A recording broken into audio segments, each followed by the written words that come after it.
Recently, the Trump administration's released the JFK assassination, many things we knew about it from the assassination of 1963 and other things we didn't know about. So, that being said, one of our guests today will be adding information that sheds more light onto the tragedy that happened with JFK. It sounds like a really good topic. Sounds like it's going to be something really good. We have our speaker, Mr. Richard Russ. Richard, how you doing today? I am doing good. Terrific. Well, I am Richard Russ, and November 22nd, 1963 was the assassination of our president, John F. Kennedy. I was 15 years old, and at that time, one of the motorcycle patrolmen down there in Dallas had an open mic, and I heard the shots fired, and I heard bang, bang, bang, bang. The fourth shot was almost on top of the one before it. You can't do that with a bolt-action rifle. It's impossible. There had to be one other firearm. The Warren report tried to put all the blame on Oswald, Lee Harvey Oswald. And they found a rifle in the book depository. Yes. I think it was the sixth floor. And they found 3 empty brass shell casings. And I'm thinking the whole time, nope, there's got to be a fourth shot somewhere. Absolutely. And it's taken me over 60 years, but I finally got my answer. And there was an interview that I found about a month ago. And the person being interviewed was a person by the name of James E. Files. And Mr. Files was in prison at the time when this interview was made. And the date is sometime in 1994. And he confessed to being the shooter at Dallas assassination. He was behind the fence on the grassy knoll. Wow. And he went into great detail. There's 2 videos on YouTube, and you can verify what I'm saying if you watch these 2 videos. And they pertain to Mr. James E. Files. Back in 1963, our own CIA was dirty. They worked with organized crime, and they did regime changes in other countries.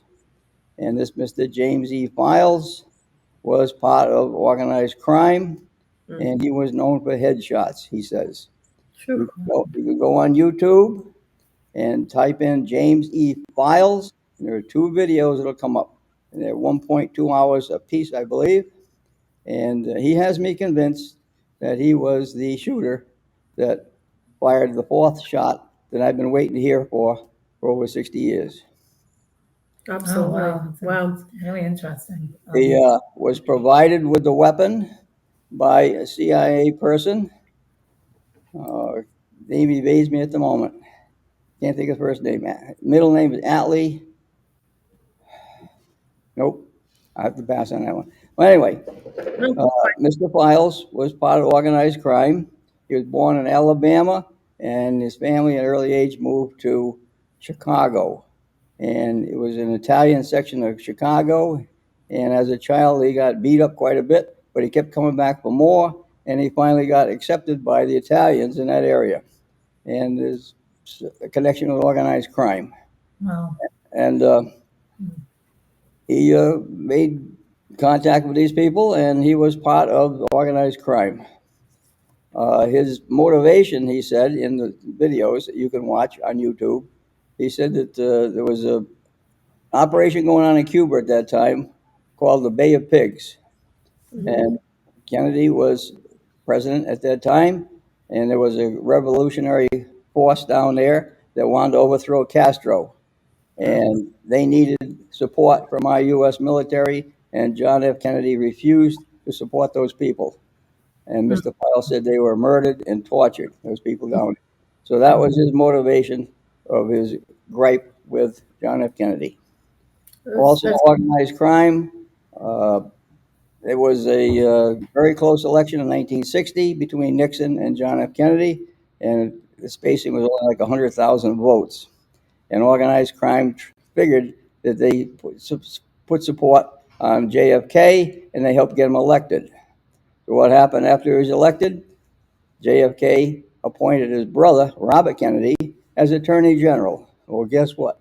his project was to root out organized crime. So you got some more people upset with John F. Kennedy. It's just an ongoing thing that you can watch YouTube, James E. File, and you can satisfy yourself that he was the shooter. Robert Morros. The weapon he used was a Remington XP 100. And when that came out, it was in caliber .221. But Mr. File says repeatedly that his one he had was in caliber .222 Remington.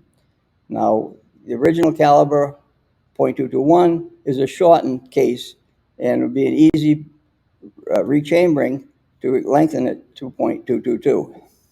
He said the bullet that he used was mercury tipped, which makes it super explosive. You cannot buy those on a commercial market. It had to be, somebody had to manufacture that privately. He went down there a week ahead of time, and he surveyed the area. He contacted his CIA contact person. He told him he was on site.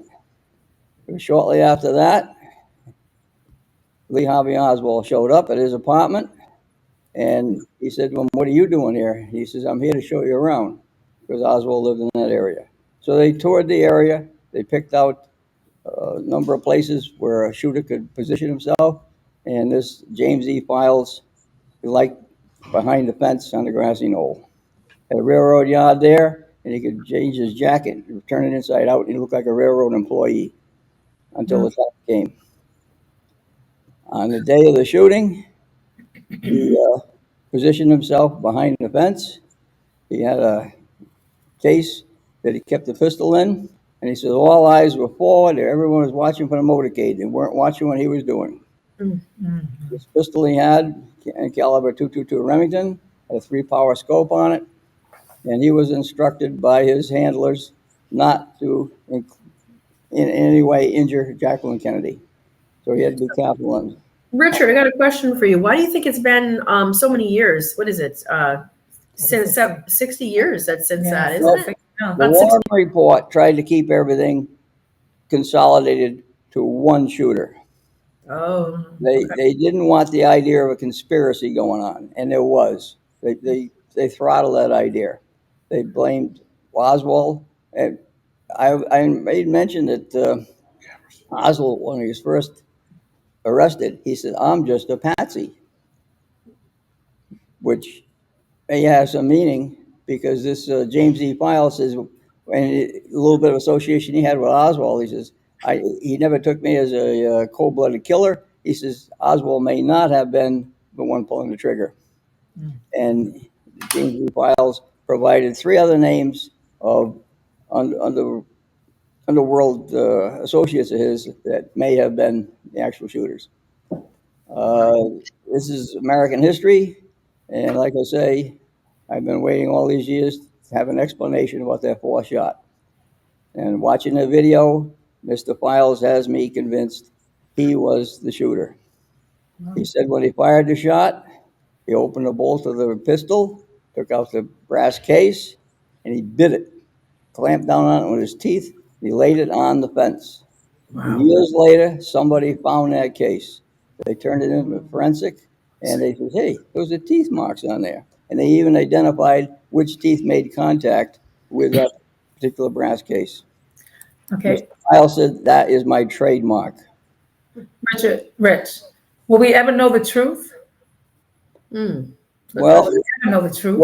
What is the truth? What do you want to know? Our own government realized that this was a wider thing than just Lee Harvey Oswald. There was an actual conspiracy, and they tried to squash it, and they put a freeze on that information for something like 75 years. So that should tell you right there that you're not ever going to get 100% facts on it. Yeah, the facts never come out. I heard on the radio that for the Kennedy assassination, there's 5 million pages that are associated with this assassination. That's a whole lot of pages. It's a lot to read. A lot to read. Well, you definitely have done your research, and I'm very, very, very happy. Both of us are very happy that you went, and found this valuable information. It's What I'm historic. telling you, you can verify. Just go to YouTube, James E. Files, and you can listen to Mr. Files. That's wonderful. Yeah, that's great. Thank you, Rich. Thank you so much, Thank Rich. you, Rich. It was a pleasure having you on the show, and I'm glad that you came out and told us all this valuable information, because this is huge and something that the American American history. And Yeah, for That me, I wasn't aware of. Absolutely. I've got a number of answers. Terrific. Thank you. Well, you have a great day. It was nice to interviewing you, and we're going to be closing Thank everybody out. for tuning in. Absolutely. Great evening. Thank Have you. Good evening. a good night.